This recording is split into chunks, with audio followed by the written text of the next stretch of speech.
नमः श्री वर्धमानाय निर्धूत कलिलात्मने सालोकानां त्रिलोकानां यद विद्या दर्पणायते। आज मैं सबसे पहले आप सभी का इस मंच पर हार्दिक स्वागत करता हूं। आज हम जिस विषय पर चर्चा करने जा रहे हैं वो विषय बहुत महत्वपूर्ण है और महत्वपूर्ण इसलिए है क्योंकि उसका संबंध हमारे जीवन से है। प्रत्येक मनुष्य, और मैं कहता हूँ सिर्फ मनुष्य ही नहीं बल्कि इस पूरे विश्व की प्रत्येक जीवधारी प्राणी सुख और शांति चाहते हैं। कोई भी नहीं चाहता कि वो दुखी रहे, ये निश्चित है। और जब कोई दुखी नहीं रहना चाहता है फिर भी दुख को प्राप्त होता है, इसलिए वो परेशान हो जाता है। आज हमको एक विशेष चर्चा ये करनी है कि हमारे जीवन में ऐसे कौन से मूल्य हैं जिनके अभाव में हम लोग दुखी रहते हैं। बहुत सारे प्रश्न आज सबके मन में उठते हैं। हमारे अनेक युवा साथी, हमारी यंग जनरेशन वो समाधान प्राप्त करने के लिए अन्यत्र जाते हैं, इधर उधर घूमते हैं। उनको बहुत तरह की समस्याएं हैं। वो समाधान प्राप्त करने के लिए मंदिरों में, स्थानकों में नहीं जाते हैं।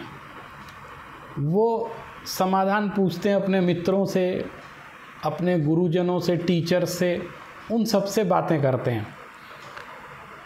कई मायनों में, कई दृष्टियों से हम देखें तो वो वर्तमान में धर्म से और संस्कारों से दूर होते जा रहे हैं। उसके बहुत सारे कारण हैं।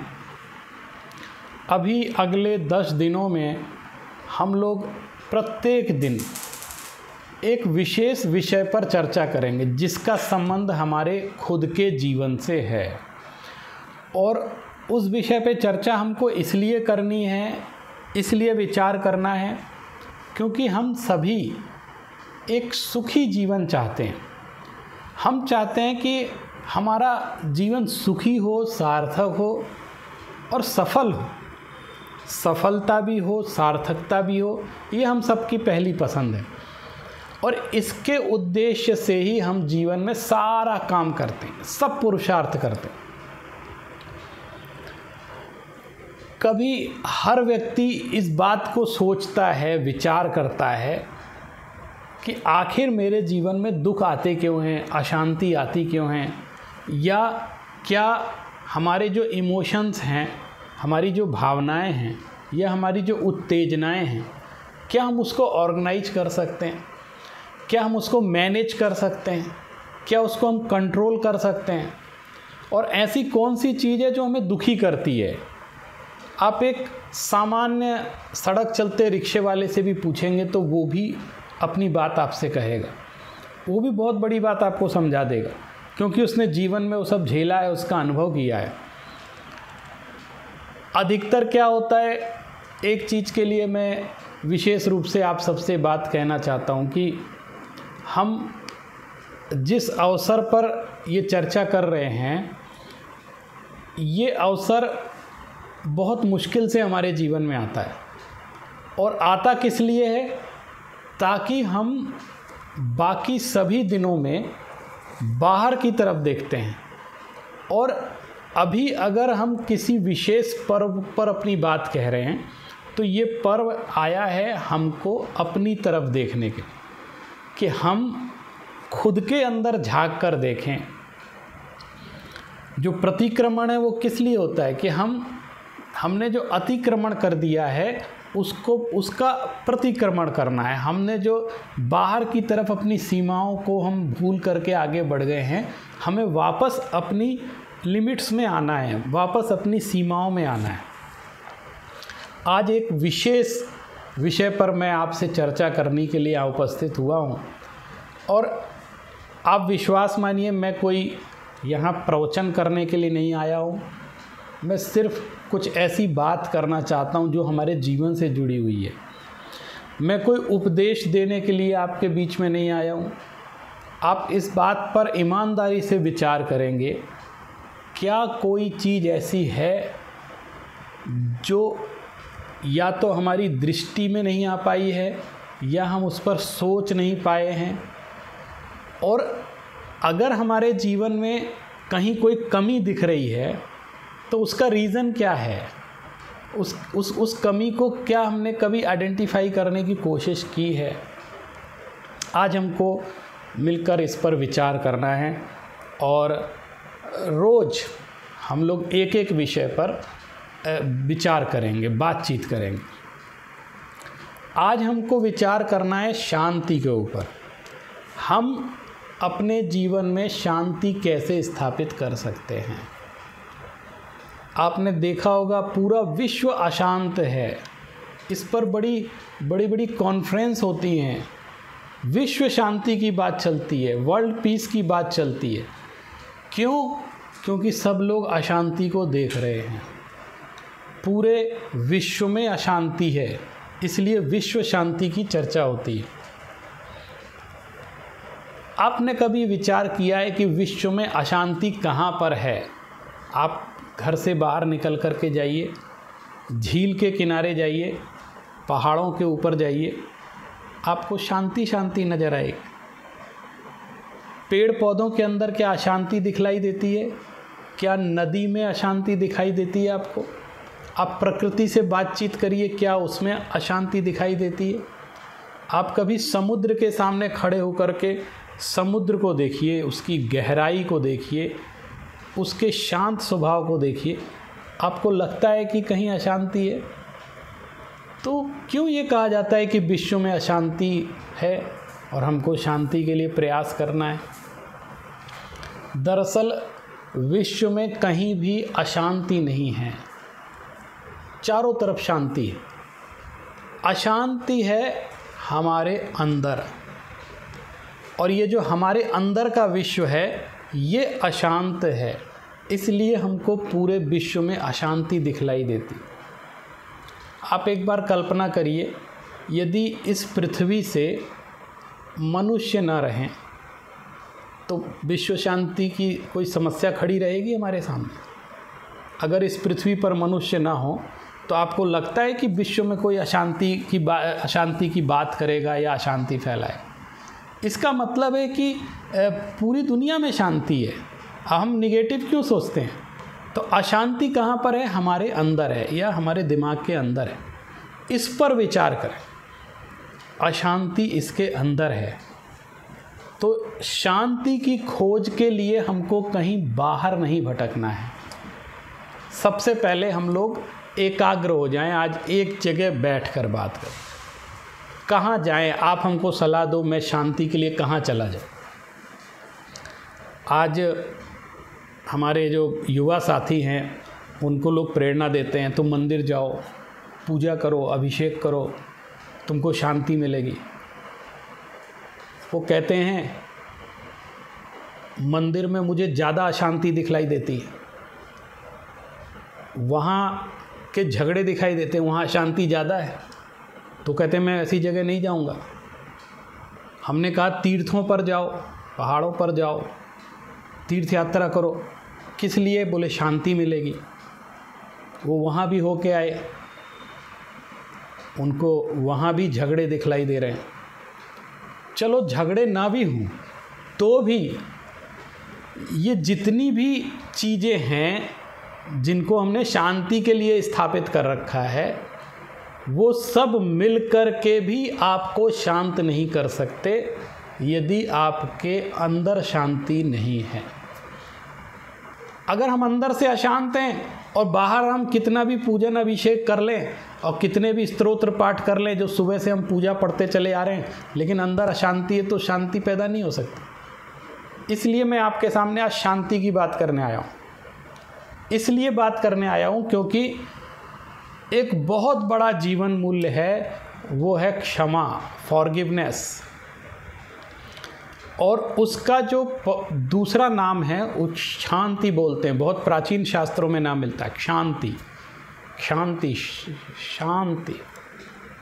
क्षमा शब्द पर यदि विचार करें कि क्षमा कहते किसको हैं, तो आप एक चीज़ ध्यान रखना, शब्द से अगर खोजना शुरू करेंगे तो आपको नई नई बातें मिलना शुरू हो जाएं।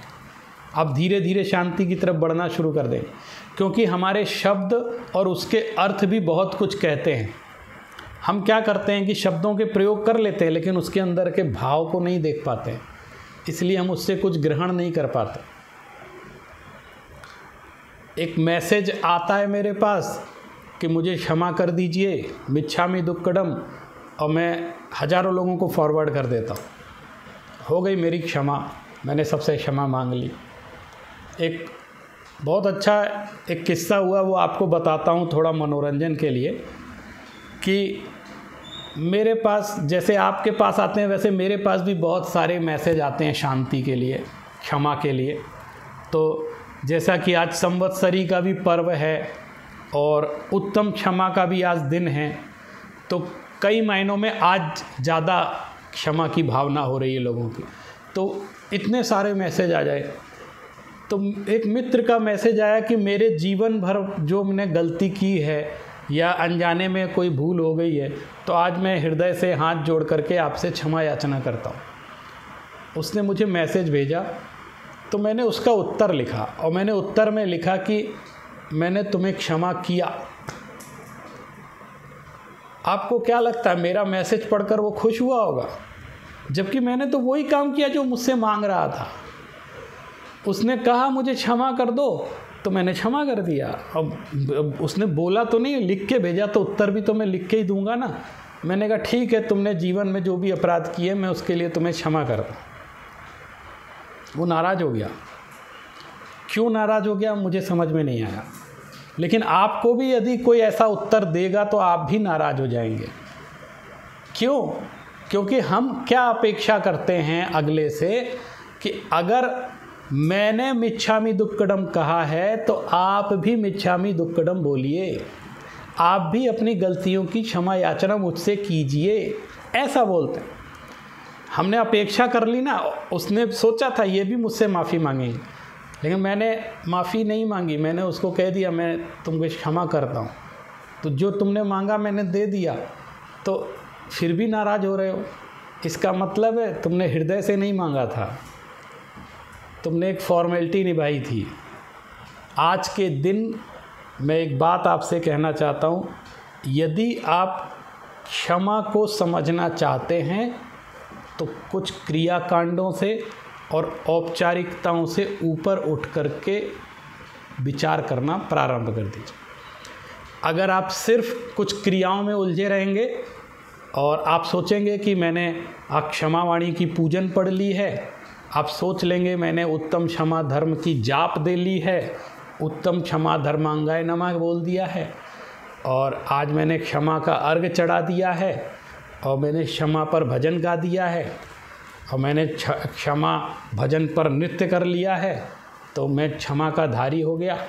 या मैंने क्षमा पर बहुत अच्छा एक लेक्चर दे दिया है या लेक्चर सुन लिया है, तो क्षमा धर्म हो गया। अगर इतने तक में सीमित रहेंगे तो हम क्षमा को धारण नहीं कर पाएंगे, उसका वास्तविक अर्थ नहीं समझ पाएंगे।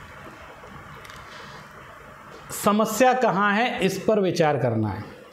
समस्या ये है कि जब तक हमारे दृष्टिकोण में परिवर्तन नहीं आता है, ये जो हमारी बाहर की दृष्टि है, जब तक वो हमारे अंदर नहीं जाती है, तब तक हम क्षमा को समझ नहीं सकते। क्योंकि क्षमा को उपलब्ध नहीं करना है। क्षमा कोई अचीवमेंट नहीं है, अचीवमेंट है क्रोध। हमने क्रोध की उपलब्धि की है, क्षमा की उपलब्धि नहीं की है, और क्षमा की उपलब्धि कोई कर भी नहीं सकता है। क्यों? क्योंकि वो तो हमारे स्वभाव में है। जो चीज़ स्वभाव में होती है उसकी उपलब्धि नहीं की जाती है, वो अचीवमेंट्स नहीं है। अचीवमेंट्स वो होते हैं जो हमने एक्स्ट्रा लिए हैं। तो जब हम वास्तव में हम एक चेतन हैं, हम एक आत्मा हैं, और हमारे स्वभाव में क्षमा सम्मिलित है, तो उसकी उपलब्धि करने की क्या आवश्यकता है, उसको कहीं से लाने की क्या ज़रूरत है। जब शांति हमारे अंदर विद्यमान है तो हमको दर दर भटकने की क्या आवश्यकता है। हम बाहर, हमारी खोज ही गलत है। हम जो चीज़ जहाँ है नहीं हम वहाँ खोज रहे हैं। आपने एक कहानी सुनी होगी, एक बहुत पहले प्रसिद्ध थी कि एक बुढ़िया थी और वो अपने घर के सामने सड़क पर कुछ खोज रही थी। तो एक व्यक्ति आया, उसने कहा कि दादी अम्मा आप क्या खोज रही हैं। तो उसने कहा मेरी सुई गुम गई है, मैं उसको खोज रही हूँ। ये जो सिलाई की सुई है वो खो गई है, मैं उसको खोज रही हूँ। तो वो कहते अच्छा मैं आपकी मदद करता हूँ, अकेले आप परेशान मत हो, मैं आपकी मदद करता हूँ। बहुत देर तक खोजते रहे लेकिन मिली नहीं। तो उसने कहा कि आप एग्जैक्ट लोकेशन बताओ कहाँ पर आपकी सुई गिरी थी। तो उसने कहा सुई तो मेरे घर के अंदर गिरी थी। तो उन्होंने कहा आप यहाँ क्यों खोज रहे हैं। तो बोले लाइट यहाँ पर है, घर में लाइट नहीं है, यहाँ स्ट्रीट लाइट जल रही है, इसलिए मैं यहाँ पे खोज रही। तो उस समय क्या स्थिति खड़ी होगी कि जो चीज़ जहाँ है वहाँ मिलेगी कि जहाँ नहीं है वहाँ मिलेगी। कहीं हमारी स्थिति भी तो ऐसी नहीं हो रही है। हम जब रोज़मर्रा की ज़िंदगी से घबरा जाते हैं और परेशान हो जाते हैं तो हम सोचते हैं कुछ चेंज करते हैं, तो हम किसी पर्यटन स्थल पर चले जाते हैं, किसी तीर्थ यात्रा पर चले जाते हैं शांति की खोज में कि हमको शांति चाहिए, पीस चाहिए। भगवान महावीर ये कहते हैं कि आपको यदि शांति चाहिए तो आपको बाहर की तरफ नहीं जाना है, आपको अंदर की तरफ आना है। यदि आप अंदर जाएंगे तो शांति मिलेगी, क्योंकि शांति वहाँ है, आपके स्वभाव में है। तो सबसे पहला काम है हमको अपने स्वभाव की पहचान करनी है, और अगर हम अपने स्वभाव की पहचान कर लेते हैं तो हम शांति की उपलब्धि कर पाएंगे। लेकिन हम अपने स्वभाव की पहचान क्यों नहीं कर पा रहे हैं? क्योंकि हमने उस शांति की प्राप्ति के लिए इतने ज़्यादा क्रियाकांड बाहर विकसित कर लिए हैं कि उनसे ही हमको फुर्सत नहीं मिलती। हमको लगता नहीं, हमको सामायिक करने की फुर्सत नहीं मिलती है, और सामायिक भी करते हैं तो सामायिक के साथ भी बहुत सारे क्रियाकांड जोड़ लिए, तो उसमें उलझे रहते हैं या बाहर उलझे रहेंगे, क्योंकि हमारा मन स्थिर नहीं है। हम किसी न किसी निमित्त की खोज करते रहते हैं कि वो निमित्त मिलेगा तो हमको शांति की प्राप्ति होगी। ये आत्मा क्षमा स्वभावी है, इस चीज़ को हम स्वीकार कर लें।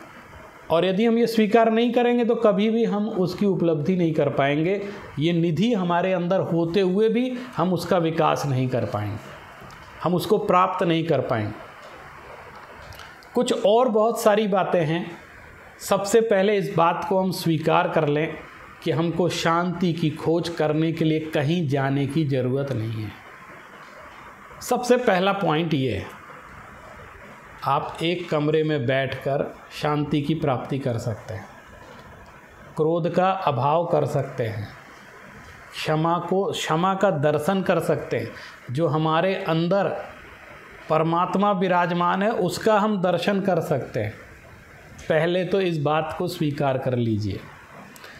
ये जो हम मंदिर जाते हैं, तीर्थ यात्रा करने जाते हैं, भगवान का अभिषेक करते हैं, तरह तरह के पूजा पढ़ते हैं, अर्घ चढ़ाते हैं, उन सब का उद्देश्य ये है कि हम अपने परमात्मा का दर्शन कर सकें।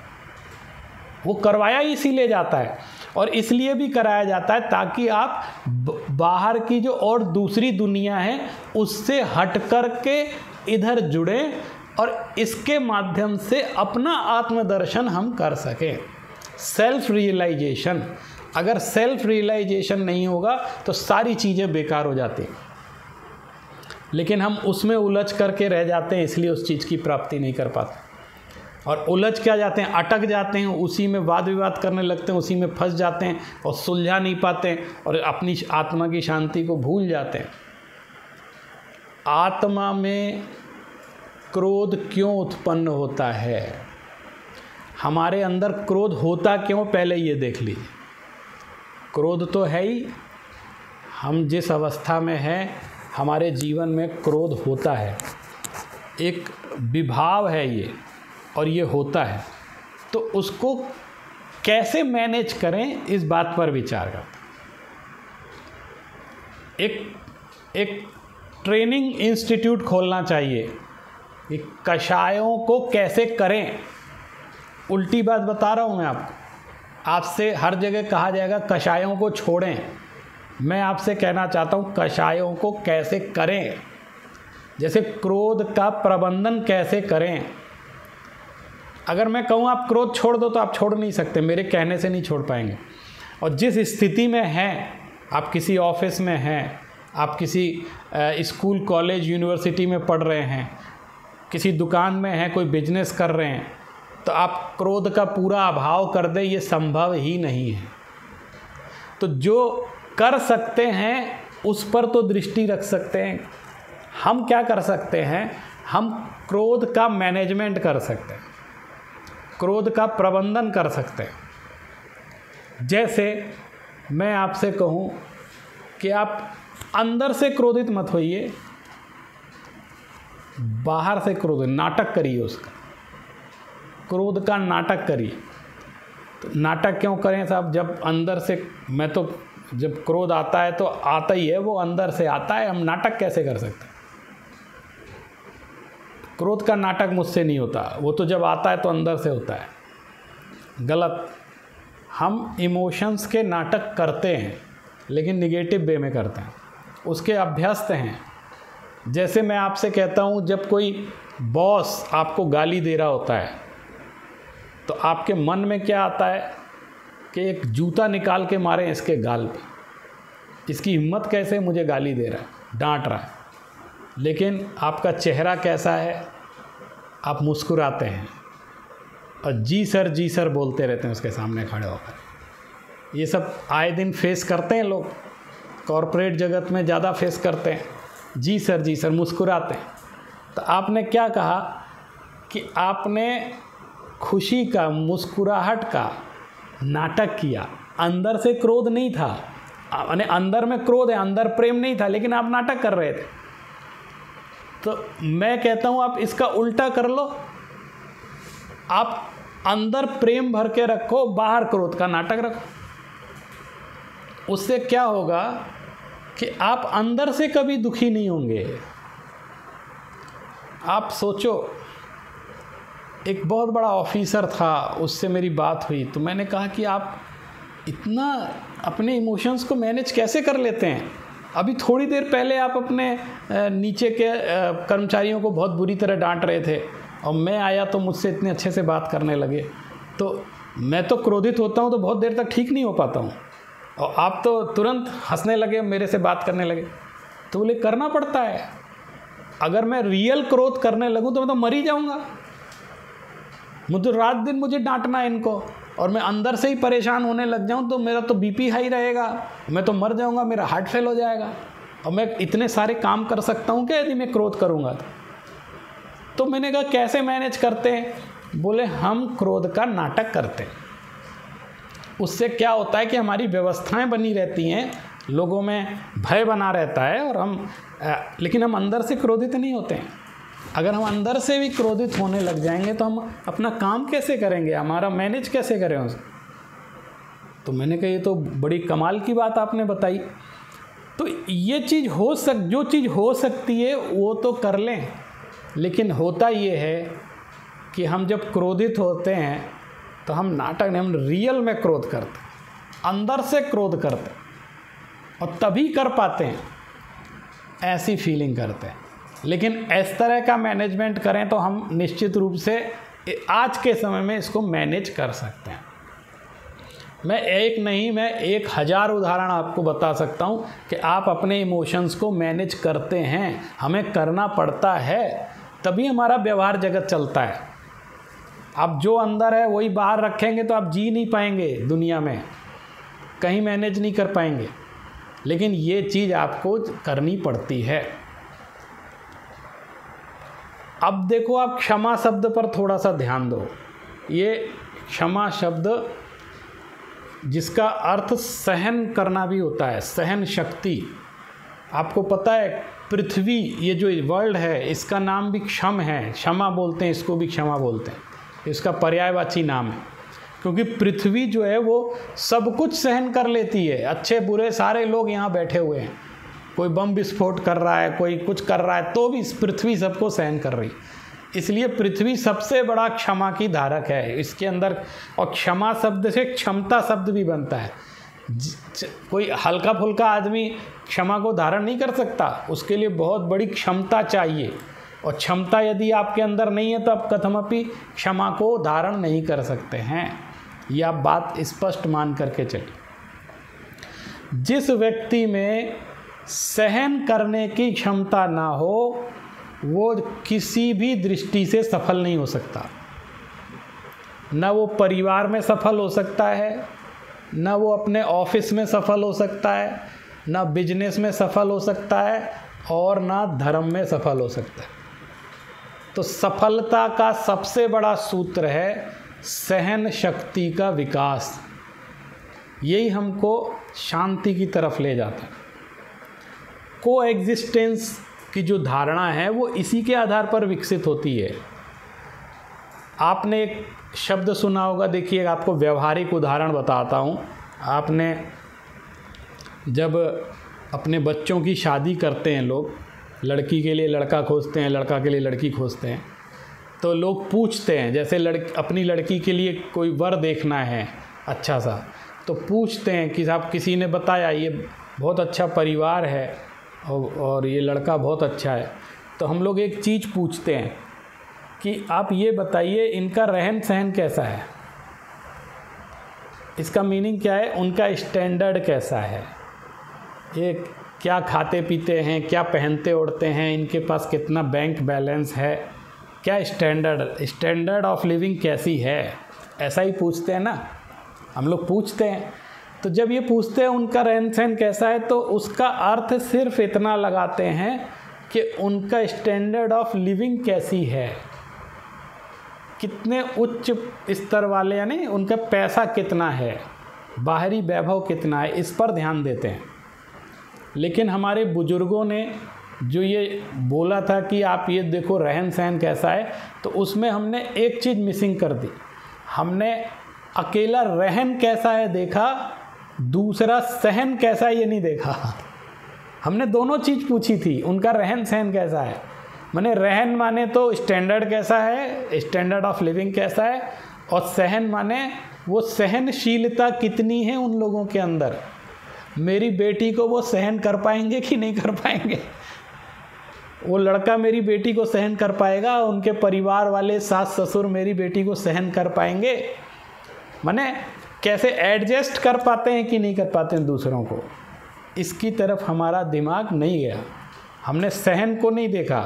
इसीलिए मोस्टली केस आजकल ऐसे होते हैं कि शादी होती है, बहुत पैसा था, पैसा भी लेन देन भी हुआ और बहुत हाई स्टैंडर्ड देखा और कुछ ही महीनों में तलाक भी हो गया, क्योंकि सब कुछ था लेकिन सहन नहीं था, एक दूसरे को सहन नहीं कर पा रहे थे। इसी में से मैं दूसरा सूत्र आपको बताता हूँ, हमेशा डायरी में नोट कर लो हमेशा के लिए। जैसे मैंने कहा रहन सहन कैसा है, तो उसमें आप लास्ट का न हटा दो, न, तो क्या बचेगा, रह सह। अब इसको उल्टा कर दो तो सह और रह। अब यहाँ सही सूत्र निकल कर गया है, जीवन में शांति से रहना है तो सहना सीखना पड़ेगा। जो सहे सो रहे और जो ना सहे सो ना रहे। आज मैं अपने स्टूडेंट से यूनिवर्सिटी में कह रहा था कि आप किसको, आप मुझे सुन रहे हो, माने मुझे सहन कर रहे हो, ये बुरा लग रहा है शब्द सुनने में लेकिन बहुत अच्छा है। सब एक दूसरे को, एक जीव दूसरे जीव को सहन कर रहा है तभी साथ में रह पा रहा है। उसने कहीं ना कहीं एडजस्ट किया है उसके साथ, उसकी बुराइयों को सहा है, उसकी गलतियों को क्षमा किया है, तभी जाके साथ में रह पा रहे हैं। आप कहते हैं ना क्षमा, आजकल मैं तो कहता हूँ चारों तरफ क्षमा ही क्षमा है। यदि कोई चार लोग शांति से बैठे हैं तो समझ लो एक दूसरे को क्षमा करके बैठे तभी बैठ पा रहे हैं। यदि शादी हो गई है और पति पत्नी रह रहे हैं तो जिन जिन की शादी हो गई है वो ये बात जानते हैं कि वो एक दूसरे को कितना सहन किया है तब जाके साथ में रह रहे हैं। पति पत्नी को सहन कर रहा है, पत्नी पति को सहन कर रही है, और जब दोनों एक दूसरे की गलतियों को क्षमा करते चले जाते हैं और जीवन की नैया आगे बढ़ाते चले जाते हैं, और एक जो सहन नहीं कर पाते, एक दूसरे को क्षमा नहीं कर पाते, वो आज शादी हुई और तीसरे दिन तलाक की अर्जी दे देते, साथ में नहीं रह पाते। तो आपको पता चला ना कैसे इस चीज़ को सीखना है कि हमको जब तक सहन शक्ति का विकास नहीं होगा तब तक क्षमा समझ में नहीं आएगी। क्षमता, सहन शक्ति की क्षमता हमारे अंदर होनी चाहिए, और किसको? अपने विरोधी को सहन करने का। हमारा जो सहधर्मी है उसको तो ठीक है हम प्रेम से, विरोधी को भी सहन करने की क्षमता विकसित करने की सूत्र कहे गए। मेरे विचार आपसे मिलते नहीं हैं, लेकिन ठीक है हम साथ में बैठ तो सकते हैं, हंस बोल तो सकते हैं, लेकिन ये थोड़ी है कि हम हंसना ही बोलना बंद कर दें, हम बैठे ही नहीं आपस में। इसलिए इस चीज़ को समझने की बहुत आवश्यकता है। जो व्यक्ति क्रोध करता है उसके साथ प्रॉब्लम क्या है, या हम लोग जो क्रोध करते हैं उसके प्रॉब्लम क्या है कि हम ज़्यादा अपेक्षाएं कर लेते हैं। तो जो अपेक्षा कर रहा है वो तो दुखी होगा।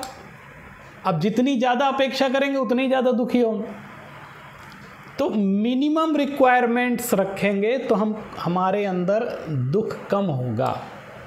ज़्यादा अपेक्षा ही नहीं करनी है किसी से, अपेक्षा करेंगे और वो पूरी नहीं होगी, दुखी होंगे।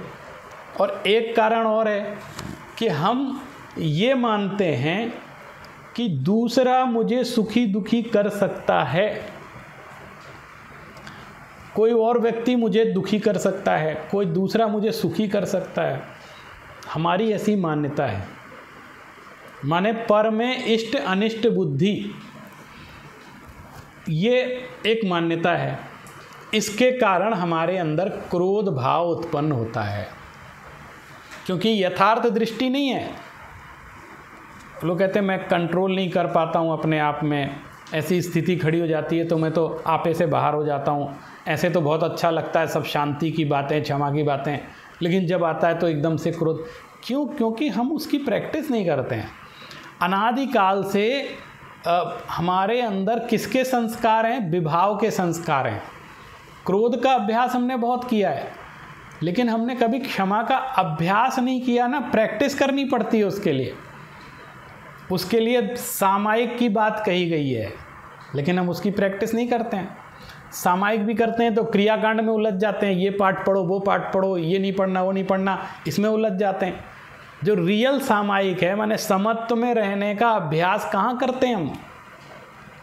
किसी न किसी चीज़ में उलझे हुए हैं, और जब तक बाहर उलझे रहें, चाहे वो अच्छा हो चाहे बुरा, हम अंदर की तरफ देख नहीं पाएंगे। ये आप मान के चलो। जब तक बाहर चेतना उलझी रहेगी तब तक वो स्वभाव का दर्शन नहीं कर पाएगी, ये आपको मानना पड़ेगा। तो हम कैसे, थोड़ा प्रैक्टिकल करके देखते हैं। आप देखो, क्षमा याचना हम किससे करते हैं? जिससे हमारे संबंध अच्छे होते हैं, उससे हम क्षमा मांगते हैं। फॉर्मेलिटी में ही सही, लेकिन उससे मांगते हैं, उससे कहते हैं क्षमा कर दो। जिससे वास्तव में बैर है या जिससे बनती नहीं है, उससे तो हम बात ही नहीं करते, आज भी बात नहीं करते हैं। चाहे क्षमा की बात हो चाहे कुछ हो, तो कैसे सॉल्यूशन होगा? चलो मैं बात करूं तो वो गुस्सा हो जाएगा या वो और कुछ रिएक्ट करेगा, तो क्या करूं? तो आप इस समय तुरंत अभी बैठकर क्षमा धारण कर सकते हैं। जैसे इस समय आप सोच लो, 1 मिनट आंख बंद करके विचार करो कि मैंने जीवन में क्या क्या अपराध किए हैं। वो जो कहते हैं ना, जाने अनजाने, अनजाने की छोड़ो, जान जान के जो किए उनको याद करो। और किस व्यक्ति से मेरा बैर है, किस व्यक्ति से मुझे परेशानी है, उसको स्मरण करो और अंदर ही अंदर उसके प्रति क्षमा भाव धारण कर लो कि मैं उसको क्षमा कर दिया है। कितने दिन की ज़िंदगी है? 4 दिन की ज़िंदगी है, और इतने में ही हम क्या क्या लेकर के बैर बैठे हुए हैं। एक कवि ने बहुत अच्छी बात कही, मुझे बड़ी पसंद है। वो ये कहता है कि जिसके दिल में अभी भी बैर है, मंदिर जाना उसके लिए सिर्फ एक सैर है। वो कुछ नहीं कर रहा है, वो एक टहलने, जैसे पार्क में टहलने जाते हैं ना, वैसे ही उसका नियम है मंदिर जाने का। तो वो मंदिर टहल के आ जाता है, क्योंकि बैर पहले भी जैसा था वैसा आज भी है। तो जब तक आपका ये बैर में कोई भी मॉडिफिकेशन नहीं हुआ, कोई कम नहीं हुआ, तो फिर वो इतना ज़्यादा क्रियाएं कांड करने से क्या फ़ायदा हुआ आप? उसका तो सारा उद्देश्य ये था ना कि हमारा कुछ बैर कम हो, लेकिन वो तो यूं का यूं विद्यमान है। और आज की परिस्थिति देखें तो उल्टा और बढ़ रहा है। तो फिर क्या फ़र्क रहा उस क्रिया कांड का? उस क्रिया का मतलब ही ख़त्म कर दिया हमने। इसलिए इन सब चीज़ों को दरकिनार करके एक बार, और जब हम क्षमा को धारण करते हैं, उस दोनों चीज़ों में परिवर्तन देखिए। कभी प्रैक्टिकल करके देखते हैं। आप बंद कमरे में अकेले आंख बंद करके उस जिन जिन लोगों के प्रति अपराध हुआ या जिनसे जो भी है, एक बार उससे संवाद स्थापित करके देखो। आप संवादहीनता कषाय को जन्म देती है। आप जो व्यक्ति सबसे बुरा है उससे एक बार बात करके देखना, आप देखना, और उसके बाद चेक करना। आपको पता लगेगा कि जैसी पहले कषाय थी अब वैसी नहीं रह गई, उसमें कुछ मंदता आ गई है। क्योंकि जब आपने बातचीत की तो आपको लगा कि हमने इसके बारे में जितनी कल्पना कर रखी थी वैसा नहीं है, उतना बुरा नहीं है जितना मैंने काल्पनिक रूप से सोच रखा था। यह वो बात ही नहीं थी जिस बात को लेके आज तक मैं बैठा हूँ, और जरा सी मैंने बात की तो शॉर्ट आउट हो गई कि 20 साल से मेरे दिमाग में बोझ लेके।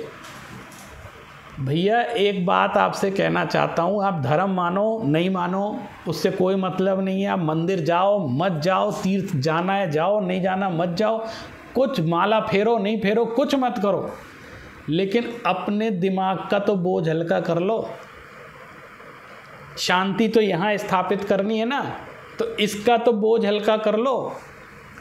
10 साल पहले की घटना को लेकर के आप आज तक इसके अंदर माथे में बोझ लेकर के घूम रहे हो, ये किसको भुगतना पड़ेगा? 50 तरह के रोग किसके अंदर होंगे? जिससे बैर किया उसके अंदर नहीं होंगे, जिसने किया है उसके अंदर होंगे। वो तो भूल गया कि क्या बात थी। अभी आजकल सोशल मीडिया पे एक बड़ा अच्छा मंत्र चला है, वो मंत्र मुझे बड़ा पसंद आया। एक मंत्र याद कर लो, आपके सारे काम सॉल्व हो जाएंगे। दुनिया भर का सोचना छोड़ दो, सिर्फ अपने बारे में सोचो। और कभी कोई हो तो एक नया मंत्र इंग्लिश में आया है, पहली बार मंत्र देखा मैंने, हमेशा संस्कृत प्राकृत में देखता था। वो मंत्र आया, ओम इग्नोराय नमः। आप इग्नोर कर दो चीज़ों। अगर आपने पावर ऑफ इग्नोरेंस सीख लिया तो आप सुखी हो जाएंगे। किसी ने कुछ कह दिया, छोड़ो, इग्नोर करो। कहाँ तक लाद के घूमेंगे? अगर आप अपने अंदर बोझ लेकर के घूमेंगे तो जीवन में कभी क्षमा उत्पन्न नहीं हो सकती। और 4 दिन की ज़िंदगी है, शांति से स्वाध्याय करते हुए, हंसते खेलते, भगवान का भजन पूजन करते हुए, और कुछ नहीं करना है तो शांति तो जीवन में रहे। तो सबसे पहले हमको बैर को रिमूव करना है। और आप लोग तो आजकल बहुत टेक्नोलॉजी वाले हैं, लैपटॉप वाले हैं, फ़ोन वाले हैं, तो आपको एक बात मालूम है ना, मैं सबको ये बात कहता हूँ, ये जो बैर है ना वो वायरस है, वो आपके सॉफ्टवेयर में आ गया है। और सॉफ्टवेयर में वायरस आ जाता है तो क्या होता है, आपकी सारी फाइलें करप्ट कर देता है, सब नष्ट कर देगा, जितनी मेमोरी लॉस कर देगा, सारा कंप्यूटर ख़राब कर देगा। तो इस बैर के वायरस को हटाने के लिए कुछ करना पड़ेगा ना। इसके लिए कहते हैं प्रतिक्रमण करना पड़ेगा, सामायिक करना पड़ेगा। ये एंटीवायरस है। आप अगर अपने सिस्टम में एंटीवायरस इंस्टॉल करके नहीं रखेंगे तो बर्बाद हो जाएगा सारा सिस्टम। तो हमारे दिमाग के अंदर क्षमा का एंटीवायरस होना चाहिए। इसको इंस्टॉल करके रखें और रिमूव करते चलें ताकि वायरस रिमूव हो जाए और इतनी मेमोरी भी ना भर लें उल्टी सीधी कि हम अच्छे कामों के लिए मेमोरी ना बचे हमारे अंदर। हमको कितने अच्छी अच्छी बातें पढ़नी है, सीखनी है, इतने सारे काम हैं, और इन सड़ी गली बातों को लेकर के हम अपनी मेमोरी फुल कर लेंगे तो कैसे काम चलेगा। आखिर हार्ड डिस्क, हमारी जो हार्ड डिस्क है उसकी एक लिमिट है ना, कितने जीबी की है उतने ही तो यूज़ कर पाएंगे। तो आप सबसे पहले हम ये कोशिश करें, एक दिन की क्षमा नहीं होती है, रोज़ की क्षमा होती है, सुबह शाम क्षमा होती है। और अभिप्राय में क्रोध नहीं होना चाहिए, इंटेंशन अच्छा होना चाहिए। अगर अभिप्राय में क्रोध रहेगा, हम बाहर से हंसते खेलते रहेंगे तो भी काम नहीं बनेगा। अंदर से खुद की शांति के लिए देखिए, दूसरों की गलती की सज़ा खुद को देने का नाम क्रोध है। इससे अच्छी परिभाषा मुझे कुछ नहीं लगती क्रोध की। गलती इसने की, क्रोध मैंने कर लिया, तो उसकी सज़ा मैं खुद भुगत रहा हूँ। खुद को सज़ा मत दीजिए, और तभी आप ज़्यादा काम कर सकते हैं, खुद को अच्छे से मैनेज रख सकते हैं। ये एक वैल्यू है सुखी जीवन जीने के लिए। और यदि आप वास्तव में सुख चाहते हैं तो आपको ये जो यूनिवर्सल वैल्यूज़ हैं इनके मीनिंग समझने पड़ेंगे और इसको धारण करना पड़ेगा और प्रैक्टिकल करना पड़ेगा। सिर्फ थ्योरी से काम नहीं चलेगा, प्रैक्टिकल करके देखना पड़ेगा। तो निश्चित रूप से हम कुछ हद तक इस अशांत विश्व के अंदर भी शांति को प्राप्त कर सकते हैं और जीवन में अपनी आत्मा की क्षमा को प्रकट कर सकते हैं और सुखी हो सकते हैं। आप सब ने मेरी बात को बहुत ध्यान से सुना, इसके लिए आप सभी को बहुत बहुत धन्यवाद। बहुत बहुत धन्यवाद आपका।